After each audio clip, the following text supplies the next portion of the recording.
যদি চিল্লা না দেয় আপনার কবিরা গুনাহ হবে না। বুঝতে পেরেছেন? আপনি অত সুফি সাহেব হয়ে না বেড়ালে, আল খিতাব পড়ে সুফি সাহেব হয়ে না বেড়ালে আপনার খরচ বড় হবে না, কবিরা গুনাহ হবে না। এগুলি হলো ভালোর উপর ভালো। আপনি টুপি মাথায় দিয়েছেন, একটু রুমাল পরেছেন, পাগড়ি মাথায় দিয়েছেন, জুব্বা পরেছেন, এগুলি হলো ভালোর উপর ভালো। বুঝতে পেরেছেন? তা আল্লাহ রাব্বুল আলামিন নর এবং নারী এই দুটাকে সৃষ্টি করেছেন। দুটাকে কি সৃষ্টি করেছেন? বিশ্ব কাজী বিদ্রোহী কবি কাজী নজরুল ইসলাম বলেছেন, বিশ্বের যা কিছু সুন্দর চিরকল্যাণকর অর্ধেক তার নারী, অর্ধেক তার নর। পৃথিবীতে যত সুন্দর এবং কল্যাণকর যা কিছু অত ছোট বড়, অর্ধেক পুরুষের আর অর্ধেক নারী।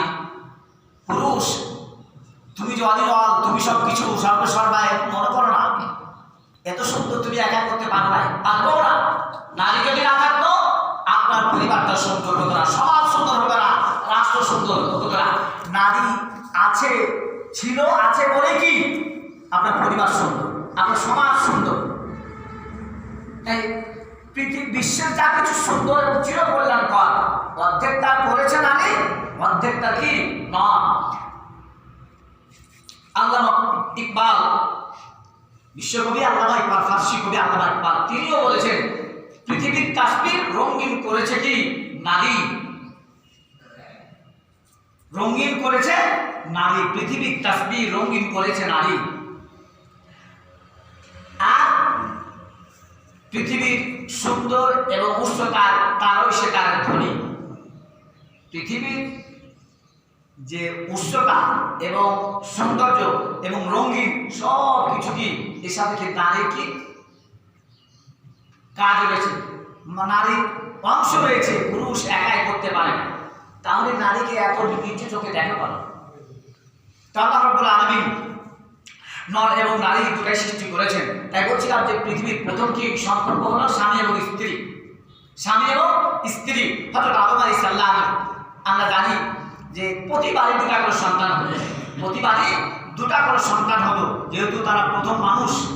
দুটা করে সন্তান হলো, একটা নর একটা নারী, এবং অল্টারনেট করে বিয়ে দিয়ে প্রজনন ব্যবস্থা করে কি পৃথিবীতে এত নর এবং নারী কি ছড়িয়ে ছিটিয়ে আছে। আল্লাহ রাব্বুল আলামিন নারীকেও সৃষ্টি করেছেন, নরকেও সৃষ্টি করেছেন, নরকেও সৃষ্টি করেছেন, নারীকেও সৃষ্টি করেছেন।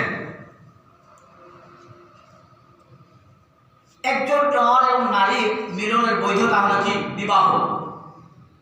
একজন নর এবং নারীর মিলনের বৈধতা হলো কি বিবাহ। আর বিবাহের বৈধতা হলো কি মোহর।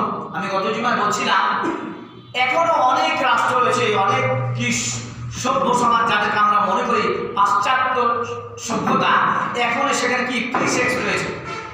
যে যাকে ইচ্ছা কুকুর শুকুরের মতো কি কুকুর শুকুরের মতো করে মা মাসি আছে কি পশুর মধ্যে যে মা মাসি আছে, নিজের মায়ের সাথে মেলামেশা করে, মেয়ের সাথে করে, পশু পাখি, তাই না?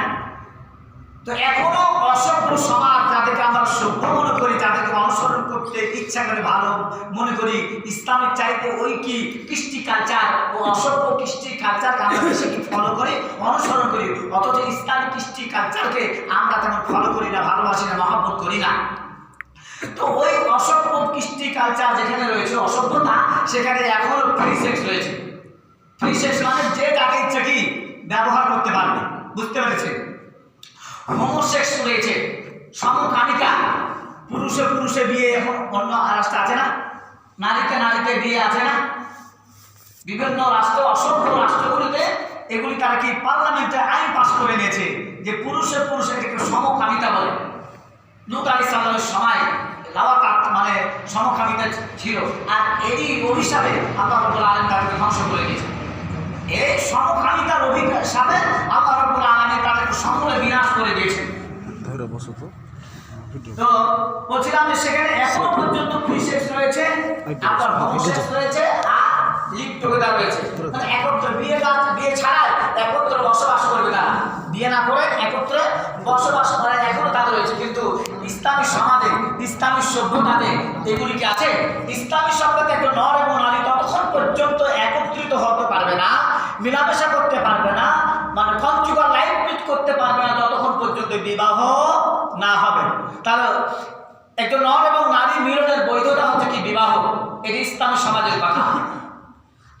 এই বিবাহের বৈধতা হতে কি মোহর, এটা ফরজ আইন। আল্লাহ রাব্বুল আলামিন এই সূরা নিসার মধ্যে বলেছেন ওয়া আতুন নিসা সাদাকাতিহিন্না নিহলা, তোমরা কি তাদেরকে মোহর দিয়ে বিবাহ করো। আদম আলাইহিস সালাম যখন তার থেকে তার বাম পাশের পাঁজর থেকে হাড্ডি থেকে মা হাওয়াকে সৃষ্টি করলেন, যেহেতু তারা কি একটা চৌমুখের মতো সৃষ্টির জন্মগত থেকে তারা চৌমুখের মতো আকর্ষণ রয়েছে, আদম আলাইহিস সালাম তাকে দেখে কি ধরতে যাচ্ছিলেন। আল্লাহ রাব্বুল আলামিন বললেন ওই যে বিট অপেক্ষা করো, আগে হালাল করো, মোহর দাও, তারপরে মোহর দিয়ে হালাল করে তার সাথে মেলামেশা করো, মানে গন্ধকার লাইফ মিট করো, তারা কিছু করতে পারবে না। তাহলে এই বিবাহর বৈধতা হলো মোহর। কিন্তু দুঃখজনক ব্যাপার হলো সত্য যে আজকে মোহরটা মানুষের কাছে একটা প্রহসন, একটা কৌতুকে পরিণত হয়েছে। মানে 5,55,532 টাকা মোহর দেয় না, লিখে করে, কিন্তু 1 টাকাও আদায় করে না, 1 টাকাও আদায় করে না। লক্ষ লক্ষ টাকা মোহর হয় কিন্তু আদায় করে না। এই আদায় না করাটার মোহর, মানে আদায় না করাটা সব বাকি, তাই মোহর হচ্ছে বাকি, স্ত্রীদের ফাঁকি, সংসার হচ্ছে কি সংঘাত, আর সন্তান হচ্ছে সন্ত্রাস, ডিপজল, ঠিক না? মোহর বাকি থাকার কারণে কি স্ত্রী দিচ্ছে ফাঁকি, বয়ফ্রেন্ডের সাথে চলে যাচ্ছে, আর অন্য বন্ধুর সাথে চলে যাচ্ছে, কখন কোথায় যায় সেই স্বামী খোঁজ রাখতে পারে না, মানে শুধু নীরবে সহ্য করতে হয়। বুঝতে পেরেছেন? তো স্ত্রী দিচ্ছে কি, মানে মোহর দিচ্ছে বাকি হচ্ছে বাকি, স্ত্রী দিচ্ছে ফাঁকি, সংসার হচ্ছে সংঘাত, আর সন্তান হচ্ছে সন্ত্রাস, ডিপজলের মতো। বুঝতে পারেন? ডিপজল, বুঝতে পেরেছেন? তাহলে কি আপনি মোহর কি দিবেন তো আপনার বিবাহ কি বৈধ হলো, আর মোহর দিবেন না তো বিবাহ বৈধ হলো না। মোহর না দিয়ে যদি আপনি মেলামেশা করেন, আর এই মেলামেশার কারণ যত সন্তান হবে সব সন্তান জানো সন্তান, পৃথিবীতে যে কত জানো সন্তান আছে আল্লাহ হাকিমি ভালো জানে। তবে হ্যাঁ, স্ত্রী যদি স্বেচ্ছা করে মাফ করে দেয় সেটা ভিন্ন কথা, সেটা ভিন্ন কথা, কিন্তু মাফ করলো রাখো, কিছু বললো না, আর আপনি বাকি রেখে দিলেন, তার সাথে মেলামেশাই করলেন, এরকম করে আপনি মারা গেলেন। অনেক সময় মরণ কি মাপ নিয়ে কি কখন যে কার মরণ হয় কেউ তো কি জানেন? কেউ তো জানে না কখন কিভাবে কোথায় মরণ হয়, হবে কেউ জানে না কেউ। তাহলে অনেক সময় দেখা যায় যে স্ত্রীর কাছে মোহরটা মাপ দিত কি সময় পায় না, সুযোগ পায় না। আর এই মাপ নেওয়ার জন্য তো মোহর আল্লাহ ফরজ করেন নাই, মাপ নেওয়ার জন্য মোহর ফরজ করেছেন। মোহর কত গুরুত্বপূর্ণ দেখেন। আল্লাহ রাসূল একটু সাহাবীকে বললেন যে, একজন মহিলা এসে বললো যে বিবাহ ব্যাপারে প্রস্তাব দিলেন যে আমি বিবাহ করতে চাই। তো সাহাবীদেরকে বললেন যে তোমরা কেউ আছো কি এই যে এই মেয়েটাকে বিবাহ করবে? তো একজন সাহাবী বললো যে হ্যাঁ আমি বিবাহ করবো। তো রাসূল বললেন যে তাহলে তুমি কি মোহর নিয়ে আসো। তো সাহাবী বললেন যে আল্লাহ রাসূল আমি তো অত্যন্ত গরিব মানুষ, হ্যাঁ তো মাউথ ডোর টু ডোর, দিন আনি দিন খাই, মোহর দেওয়ার মতো আমার কিছু নেই, আমি দিতে পারবো না। তো রাসূল বললেন যে না, তাহলে কি বিবাহ হবে না, একটা লোহার আংটি হলেও তুমি কি নিয়ে এসো, লোহার আংটি হলেও নিয়ে এসে মোহর দিয়ে বিবাহ করো।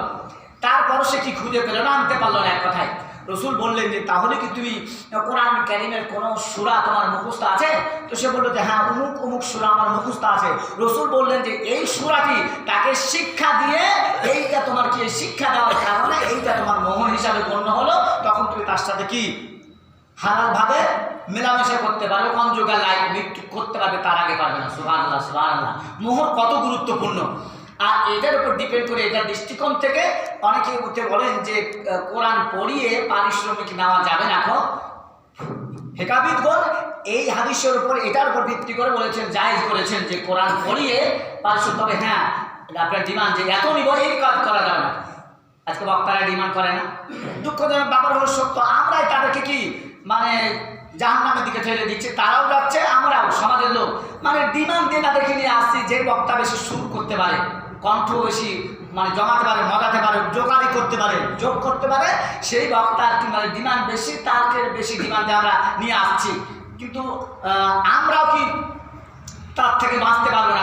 আমরা যেহেতু ডিমান্ডকে নিয়ে আসছি বক্তাকে, এই জন্য আমরা কি অন্যায় থেকে গুণা থেকে কবিরা গুণা থেকে বাঁচতে পারবো না। শুধু বক্তারই যে গুণা হবে তা নয়, অন্যায় যে করে আর অন্যায় যে সহে দুজনে কি সমান কি দায়ী না? দুজনের সমান কি অপরাধী?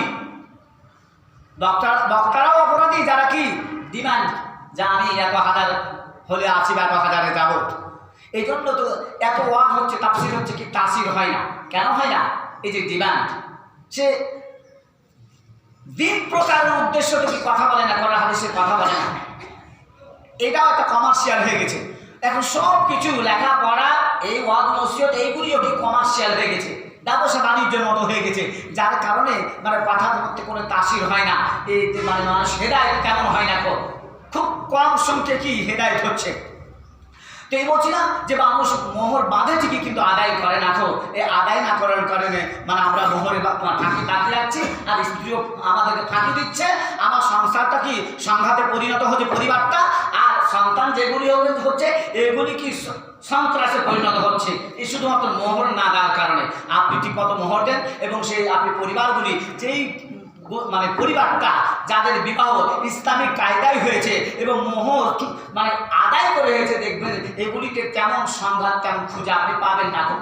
খুব রেয়ার, খুব কম পাবেন। কিন্তু যাদের নেই মোহর দেওয়াতে দেখবেন আপনি দেখবেন যতই স্ট্যান্ডার্ড ফ্যামিলি হোক, যত শিক্ষিত ফ্যামিলি হোক না কেন, স্বামী স্ত্রী দুজনে কি মাস্টার হোল্ডার এবং মানে ডক্টরেট ডিগ্রি লাভ করেছে, কিন্তু কি পরিবারে কোনো কি নাই, শান্তি নেই।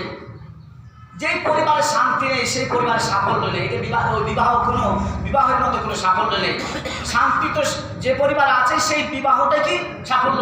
আর আল্লাহ রাব্বুল আলামিনের কি সৃষ্টির সফলতা, সাফল্য সেটাই যেই পরিবারের মানে নারী এবং পুরুষের মধ্যে কি শান্তি রয়েছে। যেই পরিবারের মধ্যে শান্তি রয়েছে সেই পরিবারটা সুখী পরিবার। আর এই পরিবার আল্লাহ রাব্বুল আলামিন বলছেন যে এই পরিবারটা আল্লাহর সৃষ্টির কি সাফল্য এর মধ্যে, আর ওদের দুজন মানে বিবাহর সাফল্য, ওর মধ্যে যদি সুখ এবং শান্তি দুজনে ফিল করে। দেখা যায় যে স্বামী একদিকে, স্ত্রীর আর একদিকে, স্বামী যদি ডানে চলে স্ত্রী বামে চলে, স্ত্রী যদি বামে চলে স্বামী ডানে চলে, এরকম পরিবার বেশি না? কেন? এই যে আমরা ইসলামকে ওভারটেক করার কারণে, আল্লাহর বিধানকে, আল্লাহর হুকুমকে ওভারটেক করার কারণে। তো বলছিলাম যে আল্লাহ রাব্বুল আলামিন নর এবং নারী দুটাই সৃষ্টি করেছেন, নর এবং নারী দুটাই সৃষ্টি করেছেন। এখন নারী বলতে কাদের বোঝায়? বাংলায় নারী শব্দটি মানে অর্থটা বলেন প্রয়োজন, নারী নারী, কিন্তু বর্তমানে আমরা যে প্রগতি মনোভাব নিয়ে এগিয়ে যাচ্ছি, প্রগতি মনোভাব নিয়ে যে আমরা এগিয়ে যাচ্ছি, সেখানে নারী বলতে কাদেরকে বোঝায়? ওম্যান। নারী বলতে ওম্যানকে বোঝানো হচ্ছে যারা কারো না কারো কি অধীনে রয়েছে, যারা কারো না কারো কি অধীনে রয়েছে।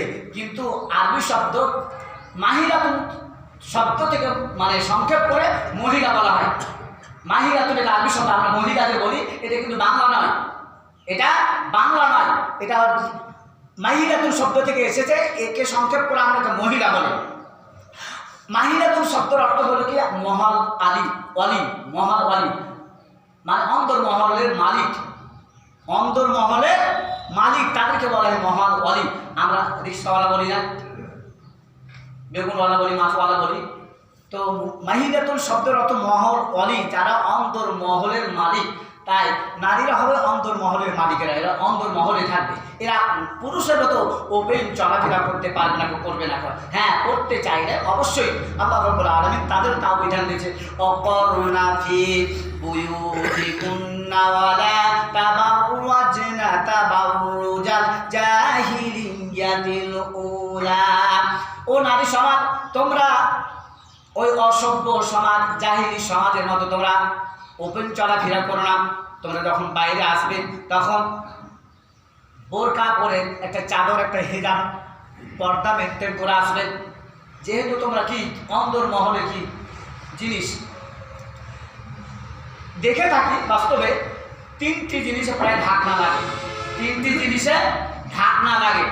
একটা হলো খাবার, খাবারে যদি আপনি ঢাকনা না দেন মশা মাছি বসবে না, তেরা পোকা বসবে না, খাবারটা নষ্ট করবে না, এই জন্য তাদেরকে ঢাকনা লাগে। আরেকটি যে জিনিসটা খুব দামি মূল্যবান, স্বর্ণ রূপ মণিমুক্তা জহরত, এগুলিকেও আপনার কুঠির উপরে রেখে দেয়, এই টেবিলের উপরে রেখে দেয়, বাক্সের উপরে রেখে দেয়, এগুলি কি খুব গোপন জায়গাতে রাখে, ঢাকনা দিয়ে গোপন জায়গাতে রাখে না। কেন? এগুলি মূল্যবান, এগুলি মূল্যবান দামি জিনিসের জন্য। নারীও ওই রকম দামি জিনিস, মূল্যবান। নারী সবচাইতে কি মূল্যবান, দামি। পুরুষের চাইতে নারী কি মূল্যবান, দামি। এই জন্য তার জন্য ঢাকনার প্রয়োজন, এই জন্য তার ঢাকনার প্রয়োজন, এই জন্য তাকে বোরকা পরতে হয়, হেজাব পরতে হয়। এটা তার জন্য, এটা দিয়েছে তার জন্য। এই যে হেলমেট আমরা গাড়ি যারা চালে ব্যবহার করি কিনা, এটা আমাদের নিরাপত্তার জন্য না। এক জায়গাতে দেখলাম সাইনবোর্ড, ভালো কথা, নিঃসন্দেহে ভালো কথা, স্বাগত জানাচ্ছি, সাধুবাদ জানাচ্ছি, যে লেখা আছে ওখানে যে আপনি হেলমেট পরবেন পুলিশের ভয় নয়, আপনি যেন নিরাপত্তার সাথে বাড়িতে ফিরতে পারেন এই জন্য আপনি কি হেলমেট পরবেন। কথাটা আসলে সুন্দর। আমরা তো ওই মনে করি যে পুলিশের ভয়ে মানে হেলমেট না পরলে আমাকে কি কেস দিয়ে দিবে গাড়িতে, হেলমেট না থাকার কারণে। এই যে কিছুদিন আগে দেখেছিলাম নো হেলমেট নো পেট্রোল দেখেছিল না। তো এই হেলমেটটা তো আসলে যিনি চালক, যিনি ড্রাইভার, তারই নিরাপত্তার জন্য, তারই কল্যাণের জন্য কি হেলমেটের ব্যবস্থা করা হয়েছে। এখন আমি যদি এদিকে ওভারটেক করে চলি তাহলে আমার ক্ষতি না? আমি চালক হয়ে আমি যদি এই বিধানটা, এই নিয়মটা ভঙ্গ করি, ওভারটেক করছি, ভায়োলেট করি, তাহলে কি আমি নিরাপত্তাহীনতায় বেশি ভুগবো? গাড়ি অ্যাক্সিডেন্ট হলেও যদি মানে হেলমেট মাথায় থাকে, মাথাটা কি বেশি হিট করতে পারবে না, আর না থাকলে এতে তাড়াতাড়ি হিট করবে। এবং মাথাটা, এটাই তো আর চালিকা শক্তি, একটা মানুষের একটা বডি, গোটা বডি চালিকা শক্তি, এটা কি না? তাহলে মগজটা, ব্রেনটা, মাথাটা, হেডটা, তাহলে এটাই যদি নষ্ট হয়ে যায় তাহলে তার গোটা বডিতে কোনো দাম আছে? কোনো দাম নাই। কিন্তু একটা হাত না থাকলে কি সে চলাফেরা করতে পারবে, একটা চোখ না থাকলেও কি চলাফেরা করতে পারে, পারছে না মানুষ। কিন্তু তার যদি ব্রেন শর্ট হয়ে যায় তাহলে তার কোনো দাম আছে? কেউ কারো মেয়ের সাথে বিয়ে দিবে? সরকার বা বেসরকারি কোনো জায়গাতে তাকে চাকরি দেবে ব্রেন শর্ট মানুষের? তাহলে এই যে মানুষের নিরাপত্তার জন্য এই বিধানটা, হেলমেটের বিধানটা করা হয়েছে। আল্লাহ রাব্বুল আলামিন পরমভাবে নারীর নিরাপত্তার জন্য, তার সেফটির জন্য, সেদের জন্য আল্লাহ রাব্বুল আলামিন হেজাবের ব্যবস্থা করেছেন, পর্দার ব্যবস্থা করেছেন। এই যে ইলেকট্রিসিটি দেখছি, তার দুটা দেখছি, এই দুটি তার যোগ হয়ে আছে, এর মধ্যে একটা ওপরে একটা পর্দা রয়েছে কিনা, একটা রবার আছে না, একটা পর্দা, একটা হেজাব রয়েছে।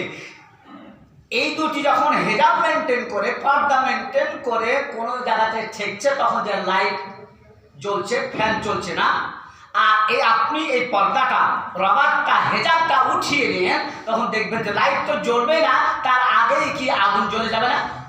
সমাজে এত অঘটন কেন? নারী পুরুষের এত অঘটন কেন? কো এডুকেশন, সহশিক্ষা, এবং দিনের পর দিন দেখা যাচ্ছে প্রত্যেকটা সেক্টরে নারী ঢুকাচ্ছে। যত নারী ঢুকাচ্ছে তত কি অঘটন ঘটছে কিনা? তাহলে তারা হলো অন্তর্মহলে, মহিলা তো শব্দ থেকে এসেছে মহিলা, এরা হচ্ছে অন্তর্মহলের মালিক। তাই সতী নারী প্রতিভাবটা থাকবে তুমি আড়ালে, নইলে তোমায় গ্রাস করবে পুরুষ নামক বিড়ালে। নারী হচ্ছে কি প্রতিভক্তা, প্রতিমান স্বামী। নারীদের বৈশিষ্ট্য হলো কি তারা স্বামী ভক্তা হবে।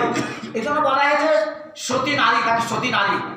আল্লাহ রসুল বলছে আর দুনিয়া কুল্লুহা মাতাউন, খয়রুল মাতাঈ দুনিয়া ইমরাতু সালিহাহ।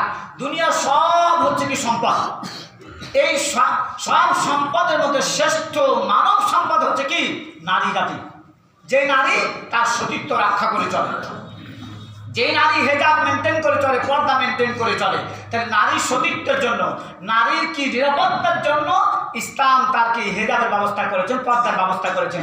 ওরা মনে করে, বা কিছু প্রগতিশীল যারা, প্রগতিবাদ যারা, ওরা মনে করে যে আসলে নারীকে ঠকানোর জন্য, নারীকে প্রগতি থেকে পিছিয়ে নেওয়ার জন্য বোধহয় এই হেজাবের ব্যবস্থা করেছে, পর্দার ব্যবস্থা করেছেন। এই জন্য কেউ বলেন যারা পাশ্চাত্য শিক্ষায় শিক্ষিত, তারা বলছেন পর্দা হচ্ছে প্রগতির অন্তরায়।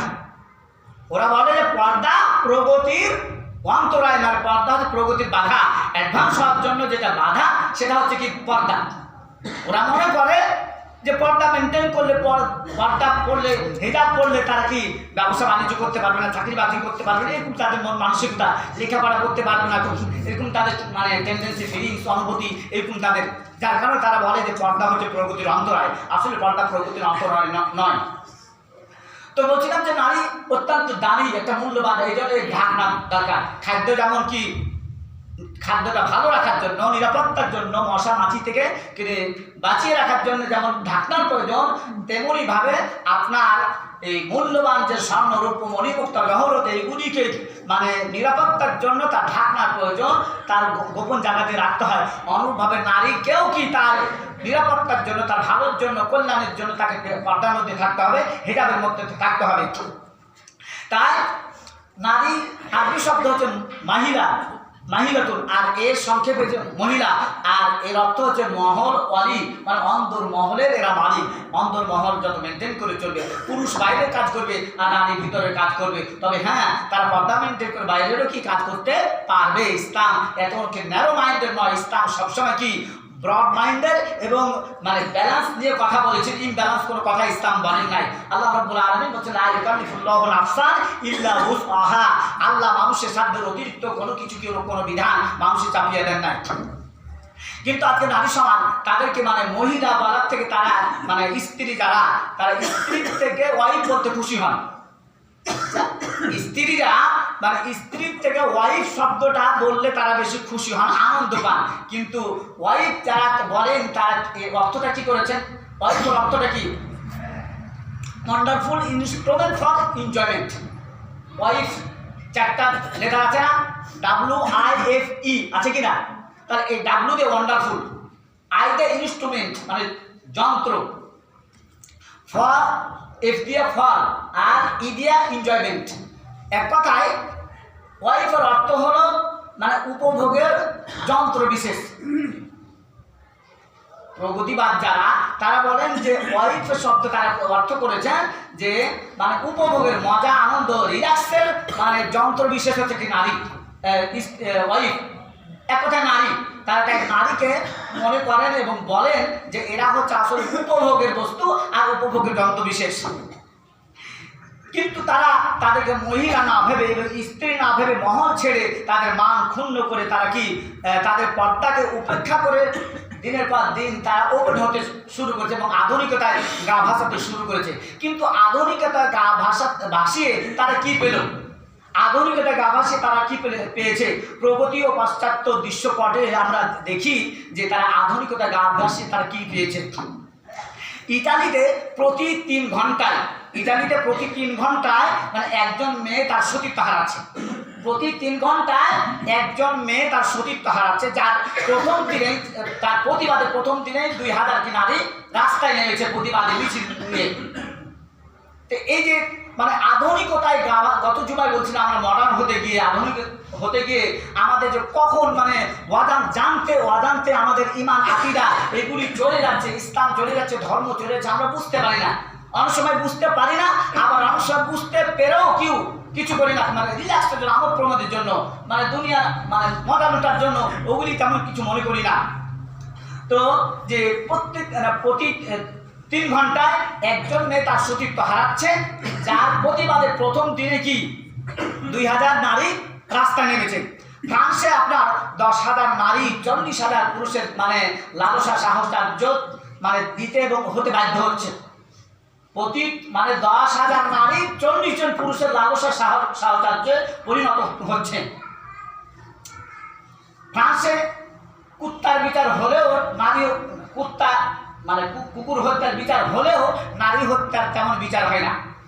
এই যে মানে দুনিয়ার সভ্যতা, গ্রিক সভ্যতা, পাশ্চাত্য সভ্যতা, এইগুলিকে আমরা বেশি ফলো করতে চাই এবং মনে করি যে এগুলি ফলো করলে আমরা স্ট্যান্ডার্ড হব, আমরা মডার্ন হব, আমরা একটু ভালো হব। স্টাইল করতে গিয়ে, স্টাইল গ্রহণ করতে গিয়ে যে আমরা কোন পর্যায়ে চলে যাচ্ছি, আমাদের সব কিছু হারিয়ে যাচ্ছে, এগুলো আমরা বুঝতে পারছি না। এখন 1960 সালে যুক্তরাষ্ট্রের একটা জনস্বাস্থ্য বিভাগ কর্তৃক প্রকাশিত একটা রিপোর্টে তারা মানে বলেছে যে 15 বয়সের মেয়েরাই আপনার দেখা যাচ্ছে যে প্রতি 1000-এ 680 জন কি মানে যারও সন্তানের মা হয়ে যাচ্ছে।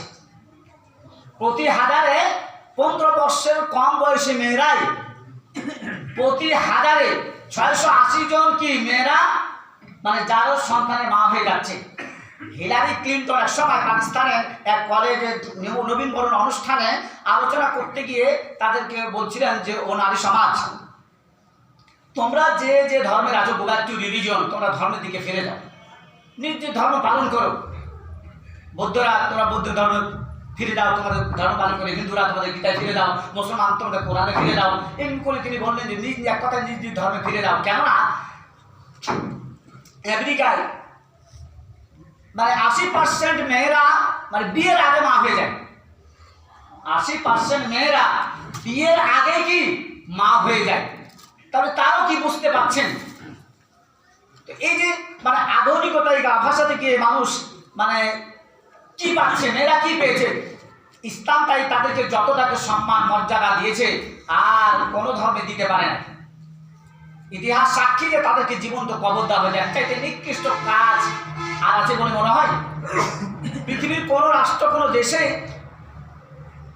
কোন পশু পাখিকেও জীবন্ত কবর দেয়? একটা কবুতর বলেন, একটা পশু, ছোট পাখি, চড়ুই পাখি বলেন, এটাও কেউ জীবন্ত কেউ কবর দেয় না। বৌদ্ধ ধর্মের নীতি হলো যে জীব হত্যা মহাপাপ, বৌদ্ধ ধর্মের নীতি। এই যে দেখেন, যেই সমাজে নারীকে জীবন্ত অবস্থায় কবর দিতে, অথচ ওই সমাজে ওই সময় আল্লাহ রাসূল এমন যুগ সন্ধিক্ষণে আসলেন যে নারীদের এমন মর্যাদা দিলেন যে তাদেরকে কি করলেন, রানীর আসনে বসালেন আর বলে দিলেন যে আল জান্নাতু তাহতা আকদামিল উম্মাহাত, মা বাবার পায়ের নিচে সন্তানের বেহেশত। তাহলে মা এবং বাবা, তাহলে মার ভূমিকা কি, তার মর্যাদা 3 গুণ, বাবার চাইতে 3 গুণ। আল্লাহ রাসূল বলেছেন, এক সাহাবী জিজ্ঞাসা করছেন আল্লাহ রাসূলকে যে আল্লাহ রাসূল, মান আহাক্কু বিহুকমি সাহাবাতি, যে আমার সদ্ব্যবহার পাওয়ার সবচাইতে কি হকদার কোন ব্যক্তিকে? আমার সদ্ব্যবহার, আমার সৎ আচরণ পাওয়ার সবচেয়ে হক কে রাখেন? আল্লাহ রাসূল বলেন যে উম্মুকা, তোমার মা। ওই সাহাবী আবারও জিজ্ঞাসা করলেন, তারপর কে? আল্লাহ রাসূল আবারও বললেন যে উম্মুকা, তোমার মা। আবারও জিজ্ঞাসা করলেন, তারপর কে? আল্লাহ রাসূল আবারও বললেন যে তোমার মা। 3 বার বলেন। তারপরে ওই সাহাবীর মানে কিউরিওসিটি, যে কৌতূহল বাড়তি থাকে যে এতবার বলছি আখানি উম্মুকা বলছে, তাহলে কি আমার মানে সৎ ব্যবহারের হকদার আর কেউ নেই, কেউ হবে না? সে আবারও প্রশ্ন করে বসলো আল্লাহ রাসূল। এরপর কে? তখন আল্লাহ রাসূল বললো যে আবুকা, মানে তোমার বাবা। তাহলে মায়ের হক কি 3 বার আর বাবার হক কি 1 বার। তাহলে দেখেন ইসলাম নারীদেরকে কত সম্মান দিয়েছেন, কত মর্যাদা দিয়েছেন। কোরআন কারীমের মধ্যে নারী নামে সূরাতুন নিসা, নারীদের নামে নারী নামে কি সূরা এসেছে, কিন্তু পুরুষ নামে কোনো সূরা পাবেন খুঁজে? গোটা কোরআন কারীমের মধ্যে 114টা সূরার মধ্যে পাবেন খুঁজে পুরুষ নামে? পাবেন না। তাহলে ইসলাম নারীকে কত মর্যাদা দিয়েছেন। আমরা বিয়ে করতে গেলে নারীর কাছে যেতে হয়, তাই না? কিন্তু একদিন দেখলাম ফেসবুকে যে মেয়েরা তারা বর সেজে যেমন গাড়ি ঘোড়া নিয়ে যেমন মানে মেয়ের বাড়িতে বিয়ে করতে যায়, ওই নারী এক মেয়ে মানে ওরকম সেজে গুজে ওরকম করে তার বন্ধু বান্ধব সম্পর্কে নিয়ে পুরুষের বাড়ি কি বিয়ে করতে গেছেন। মানে বলছি একটু চেঞ্জের দরকার, উই হ্যাভ টু চেঞ্জ, আমাদের পরিবর্তনের দরকার। এতদিন ধরে খালি পুরুষেরাই কি মেয়েদের বাড়িতে বিয়ে করতে আসে, কিন্তু এটা যে একটা চেঞ্জের দরকার। সমাজ চেঞ্জ হচ্ছে, পরিবর্তন হচ্ছে, আমরা আধুনিক হচ্ছি, মডার্ন হচ্ছি। তো এইগুলি ওই মানে মানধাত্তার আমল যা চলছিল এটা এখন আর কেন চলবে? যুগ মডার্ন হয়েছে, ডিজিটাল হয়েছে, আরও কিছু হয়েছে। তাহলে এত আধা মডার্ন হওয়ার পরও ওইটাই কেন আমাদেরকে মানতে হবে? তাই সে কি নিজে মানে সেজে গুজে বরের বাড়িতে চলে গেছে বিয়ে করতে। তো এটা সে গেল তার একটা মনের একটা বিষয়, কিন্তু এটা তো বাস্তবতা নয়। কিন্তু ইসলাম নারীকে মর্যাদা দিয়েছেন যে পুরুষ চাবে মেয়ের কাছে বিয়ের জন্য মেয়ের কাছে পুরুষকে যেতে হবে এবং তাকে কি মোহর দিতে হবে, তারপরে তার সাথে কনজুগাল লাইফ মিট করতে পারবে, তার আগে নয়। কিন্তু পুরুষকে তো মানে নারীকে তো কোনো দিতে হয় না এখন মোহর। কিন্তু আজকে দেখা যাচ্ছে এইটা হয় না, কিন্তু কি যৌতুক নামের কৌতুকটা ঠিকই আছে। যৌতুকটা একটা মোহরে পরিণত হয়ে গেছে, মানুষের কাছে যৌতুকটা মোহর হয়ে গেছে, আর মোহরটা মানে ফোসাদের মতো হয়ে গেছে, অথচ সেটা ফরজে আইন, সেটা তো ফরজে আইন। তো যাই হোক, আল্লাহ রাব্বুল আলামিন নর এবং নারী দুটিকে সৃষ্টি করেছেন। আর নারীর যে বক্তারা ইসলাম কত দিয়েছে, এগুলি কি মনে ভাষায় প্রকাশ করে শেষ করা যাবে না। তো দেখুন, বিভিন্ন ধর্ম এবং বিভিন্ন মানে মনীষীদের দৃষ্টিকোণে মানে নারীদের অবস্থান, বিভিন্ন ধর্ম এবং বিভিন্ন মনীষীদের দৃষ্টিকোণে নারীদের অবস্থান। আমরা শুধু মনে করি জাহিলি যুগে শুধু মানে নারীরা খুব শোচনীয় ছিল, জাহিলি যুগে শুধু শোচনীয় ছিল। বিভিন্ন রাষ্ট্র, বিভিন্ন দেশে বিভিন্ন মনীষী তাদের সম্পর্কে যা কথা বলেছে, যেমন ইহুদিরা বলেছেন যে নারীরা হচ্ছে নরকের দাঁত আর দুঃখের কারণ। ইহুদিরা তাদের বক্তব্য হলো নারীরা হচ্ছে জাহান্নামে নরকের দ্বার দুঃখের কারণ। খ্রিস্টানরা বলেছে যে নারীর মানে পুরুষের দোষ, মানে পুরুষের দোষটা নারীর গুণের চেয়ে ভালো, নারীর গুণের চেয়ে পুরুষের দোষ ভালো। এক কথায় মানে নারীর নেকির চেয়ে পুরুষের গুণা ভালো, এটা বুঝেছে না? নারীর মানে গুণের চেয়ে পুরুষের দোষ ভালো যদি এটা হয়, তাহলে এই কথা কি এটা বোঝাচ্ছে না, মানে অর্থ করা যায় না যে নারীর নেকির চেয়ে পুরুষের গুণা ভালো? একই কথা কি না? তো এই যে তারা নারীকে কত নিকৃষ্ট চোখে দেখতে হচ্ছে। আপনারা জানেন যে ভারতের সতীরা প্রথা এখনো আছে, আছে না? যা এখনো কি মানুষকে কাঁপিয়ে তুলেছে, যে স্বামী মারা গেলে তার সাথে স্ত্রীকে মরে যেতে হবে, একই চিতায় একই আগুনে পুড়তে হবে। এটা যে কত নিকৃষ্ট কাজ, ওই জীবন্ত কবর দেওয়ার মতো কি না? জাহিলি যুগে যে জীবন্ত কবর দিত নারীকে, আর এখন সতীদাহ প্রথা, যে no difference between two subject, দুটার মধ্যে পার্থক্য আছে কি? একই জিনিস। শেক্সপিয়ার বলেছেন ফেলতি দায় একটা, হ্যাঁ শেক্সপিয়ার তার হ্যামলেটে বলেছেন গল্পের মধ্যে যে ফেলতি দায় নেম ইজ ওম্যান। সে বলছে যে নৈতিকতাহীন যে জিনিসটা, সেটার নামই হচ্ছে নারী। নীতি নৈতিকতা বর্জিত বস্তুর হচ্ছে না নারী। এক কথায় নারীরা মানে নীতি নৈতিকতা তাদের মতো নেই, তারা নীতি নৈতিকতাকে তারা মানে ওভারটেক করে চলেন। তা শেক্সপিয়ারের কথা সক্রেটিস তিনি বলছেন যে গ্রিক মাস্টার বলছেন যে আমরা যৌন লালসার জন্য কি পতিতালয়ে যাই, আর সন্তান গ্রহণের জন্য আমরা বিয়ে করি। তার নারীরা, তাদের কাছে যে নারীরা শুধু কি ভোগের সামগ্রী, তাদের কাছে নারীরা কি ভোগের সামগ্রী। কিন্তু আল্লাহ রাব্বুল আলামিন কোরআন কারীমের মধ্যে তাদেরকে মান মর্যাদা, এবং আল্লাহ রসুল তাদেরকে মান মর্যাদা তো কত দিয়েছেন আল্লাহ হাকিমে ভালো জানেন। তো আল্লাহ রাব্বুল আলামিন কোরআন কারীমের সূরা রুমের মধ্যে বলেছেন ওয়া মিন আয়াতিহি আন খালাকা লাকুম মিন আনফুসিকুম আজওয়াজাকুম লিতাসকুনু ইলাইহা ওয়া জাআলা বাইনাকুম মাওয়াদ্দাতান ওয়া রাহমা। আল্লাহ রাব্বুল আলামিন বলছেন, আল্লাহ রাব্বুল আলামিনের যত নিদর্শন রয়েছে, ওই সমস্ত নিদর্শনগুলির মধ্যে নারী এবং পুরুষ একটা। যে আল্লাহ রাব্বুল আলামিন বলছেন যে তোমাদের মধ্যে থেকে তোমাদের জন্যই কি লিতাসকুনু ইলাইহা, তাদের কাছে যেন তোমরা কি শান্তি পাও, তাদের কাছে যেন তোমরা শান্তি পাও। এই শান্তি পাওয়ার জন্য তোমাদের থেকে কি নারীকে সৃষ্টি করেছি। আর ওয়াজাআলা বাইনাকুম মাওয়াদ্দাতাও ওয়া রাহমা, পরস্পর মধ্যে প্রেম প্রীতি, ভালোবাসা, উদারতা, সহানুভূতি, সহমর্মিতা, এইগুলির জন্য কি নর এবং নারীকে সৃষ্টি করেছেন। এটা হবে বিবাহের মাধ্যমে। তাহলে যখন বিবাহের মাধ্যমে নর এবং নারী তারা যখন একত্রিত হবে, তখন স্বামী এবং স্ত্রী উভয়কে ভালোবাসবে। এই জন্য স্বামী হলো সবচাইতে কি শ্রদ্ধার পাত্র, আর স্ত্রী হলো সবচাইতে ভালোবাসার পাত্র। স্ত্রী হলো ভালোবাসার পাত্র, তাকে ভালোবাসবে স্বামী, আর স্বামী হলো সবচেয়ে পূজনীয় ব্যক্তি এবং শ্রদ্ধার পাত্র। হাদিস শরীফে স্বামীর মর্যাদা দিতে গিয়ে আল্লাহ রাসূল বলেছেন, যদি সিজদার বিধান আল্লাহ ছাড়া কাউকে দেওয়ার বিধান থাকতো, তাহলে প্রত্যেকটা স্ত্রীকে এই বিধান মানে হুকুম দেওয়া হতো তার স্বামীকে শ্রদ্ধা করা। সুবহানাল্লাহ, সুবহানাল্লাহ। স্বামী এখানে কত মর্যাদার পাত্র, মনে করি না যে স্বামী মানে মর্যাদা নেই, তা নয়। তাই স্বামীর কি শ্রদ্ধার পাত্র, মর্যাদার পাত্র, আর স্ত্রীরা কি ভালোবাসার পাত্র। তাই স্বামীরা সবসময় স্ত্রীকে ভালোবাসা, প্রেম প্রীতি, উদারতা দিয়ে কি ঢেকে রাখবে। কেননা একজন নারী দেখা যায় যে মা বাবার কি আদরে, স্নেহ, মায়া, মমতা, প্রেম প্রীতি, ভালোবাসায় বড় হয়েছে, লালিত পালিত হয়েছে। সব ভালোবাসাকে, আদর, স্নেহ, মায়া, মমতাকে ওভারটেক করে যেই পুরুষ তাকে কোনোদিন দুই নয়নে দেখে নাই, স্বপ্ন দেখে নাই, কল্পনায় করে না, অথচ তার সাথে সে ঘর বেঁধে জীবন কাটাতে হচ্ছে, তাই না? এটা বাস্তবতা, জীবন কাটাতে হচ্ছে। তাহলে স্বামী এই তোমাকে কেমন হতে হবে? তোমার জন্যই, তোমার ভালোবাসা পেলেই সেই স্ত্রীটা কি তোমার পরিবার কি ভালো থাকবে, সুখ পাবে, শান্তি পাবে। আর তুমি যদি তাকে ভালোবাসতে না পারো, সবসময় যদি তাকে কি কড়া মেজাজ দেখাও, গরম দেখাও, আরও কিছু মারধর করো, তাহলে কি সে টিকতে পারবে না। তাই তাকে ভালোবাসা দিয়ে ঢেকে রাখতে হবে।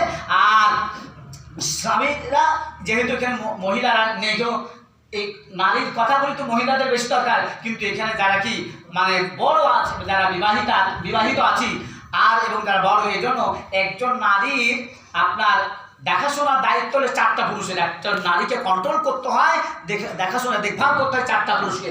প্রথমত কি বাবা, তারপরে স্বামী, তারপরে কি বড় ভাই, তারপরে বড় সন্তান। বাবা মানুষ করলো, তারপরে কি বিয়ে দিয়ে দিল, স্বামীর আন্ডারে চলে গেলো, স্বামী তার সার্বিক দেখভাল করবে। তারপরে স্বামী যদি মারা যায়, তাহলে বড় ভাই, যখন একটা মেয়ে তালাকপ্রাপ্ত হলে পারে, সে তো বাবার বাড়িতে ফিরে আসে, না হয় কি বড় ভাই থাকলে তার বাড়িতেই ফিরে আসে, তা একজন বড় ভাইয়ের দায়িত্ব কর্তব্য।